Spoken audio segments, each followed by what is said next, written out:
Hi everyone, welcome back to the blog. So it's been a while since I've actually recorded any content. Basically I hurt my back. I couldn't really do anything for about 3-4 weeks, and that was my whole vacation holiday time used up. I'm now actually heading back to work in a few days, and I went to move the car and it completely leaked gearbox oil in a nice puddle all over the drive. Now on the ST185, that's the gearbox cooler, oil cooler there, and hard lines, they run down under the car. So you've got some hard lines here, you run around there, and basically go through into the gearbox here, and the internal oil pump sends the oil through the lines up round and up into the nice little cooler up there. So what happened was these lines leaked. Basically this is steel hard line on the flexible, flexible here on the steel hard line.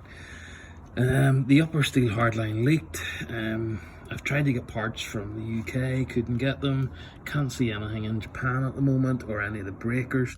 So I actually need to move the car because I've got builders coming, and the only thing that I could do is a real horrible fix, which isn't very professional.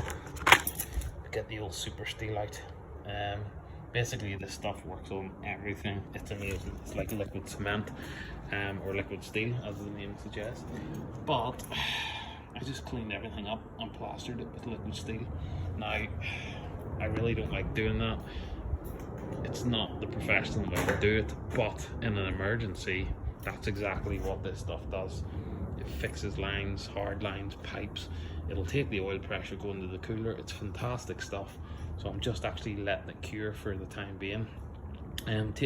Goes on and sets in 5 minutes. Takes a few hours to actually cure, and with the temperature here it should be about 20 degrees, so that's the kind of ambient you need it to cure at. And then obviously somewhere down there is the filling hole for the gearbox. I don't actually think, to be honest, I don't need to fill any because I caught it in time. It was just a small tiny puddle, a bit like that, which I'm now trying to get out of the stonework. So I did catch the leak in time. I noticed it, so I know the gearbox was fully filled whenever I overhauled the engine, so that's all good. So what I'll do now is, I know it's safe to drive, I'll reverse it out, drive it back and forward to get the gears moving, get some pressure in the lines, bring it back onto the rubber mat, check for leaks, and then basically go back to work, park the car up, and that's it. Hopefully I'll get on Yahoo Auctions Japan, or I have a good couple of UK suppliers. I've reached out to them, so if they can get me one, I'm just gonna take off the oil cooler, take off all the hard lines to the gearbox underneath the car, and then replace them. But the issue you have is trying to work out what size the fitting is, the screw thread, stuff like that. That's where it gets complicated because it doesn't tell you in the manual. Easiest thing to do would be to just disconnect all the lines, put braided ones on, or make your own new steel ones, but I don't know the compression fittings. So what I'll do is try and get a used but good set from a breaker, and then they basically bolt back on with the factory mounting point, everything. And probably, like a lot of the coolant lines that I did in a previous video, I'll buff them back, give them a paint, so I know that the actual steel is protected, because as you can see, a lot of my lines are really rusty. Like, the state of those are terrible, so it's probably only a matter of time.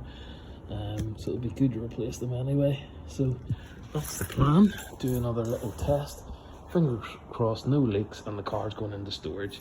So thanks for watching, and hopefully in another month and a half I'll have a bit more exciting content for you.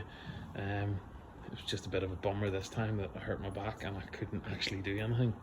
So sorry about that, but thanks for staying on the blog, and see you all soon.